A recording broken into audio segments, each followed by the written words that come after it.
Olá, nono ano! O assunto que daremos início hoje é chamado de figuras de linguagem. E aí, lembram ainda o que é linguagem? São os diferentes recursos que nós utilizamos para nos comunicar, seja eles através de gestos, da fala, da escrita, das imagens. Esses recursos que nós utilizamos na nossa comunicação é chamado de linguagem. E hoje nós vamos estudar um pouco sobre as figuras de linguagem, isto é, sobre a linguagem figurada. E o que é a linguagem figurada? É quando nós utilizamos uma palavra não no seu sentido real como está no dicionário, mas fazendo uma comparação ou utilizando de uma maneira que crie uma imagem no seu pensamento, que dê mais ênfase, que dê vários significados, ou melhor, outros significados a esta palavra. As figuras de linguagem também são chamadas de figuras de estilo. Temos também os outros tipos, como as figuras de palavras, figuras de pensamento e figuras de sons. Porém, por enquanto, nós vamos estudar as figuras de palavras, certo? Metáfora é um desses tipos. Hoje nós vamos estudar dois: a metáfora e a comparação. E o que é a metáfora?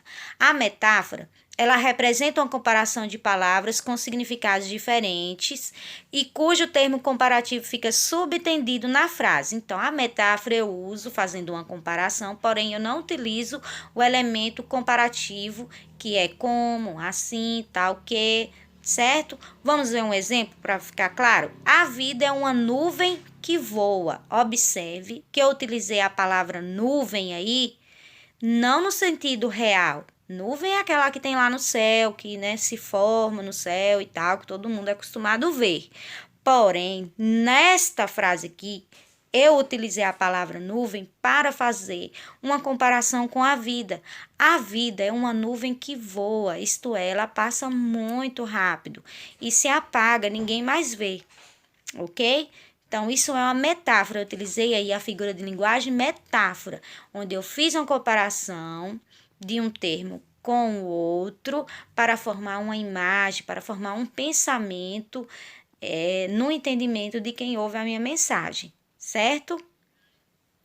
Vamos ver outro tipo. Comparação. A comparação, ao contrário da metáfora, neste caso, são utilizados conectivos de comparação, como assim, tal qual. Então, elas duas têm o mesmo objetivo, que é fazer uma comparação de um termo com o outro. Porém, na comparação, eu utilizo o conectivo, eu utilizo o elemento comparativo. Está ele explícito na frase. Exemplo, seus olhos são como jabuticabas. Olha que eu usei aí o elemento comparativo como. Se eu utilizasse assim, seus olhos são jabuticaba, seria uma metáfora, não é isso? Porque o olho da pessoa não é uma fruta, mas eu quis formar a imagem no pensamento de quem está me ouvindo, que o olho é redondo, que é bem escuro, né? Isso que é preto. Eu fiz uma comparação para você entender como são os seus olhos. Então, seus olhos são como jabuticaba. Então, é uma figura de linguagem chamada comparação. Para que você entenda melhor, vamos ver aqui a diferença entre metáfora e comparação. Na metáfora, a comparação é implícita, isto é, sem o elemento comparativo, sem um conectivo de comparação. Olha aí o exemplo. Esse motorista é uma tartaruga. Vocês estão vendo que eu estou utilizando a linguagem figurada? Estou usando uma metáfora. Esse motorista é uma tartaruga, para dizer que o motorista anda muito devagar. Agora veja, esta mesma frase sendo utilizada a figura de linguagem comparação.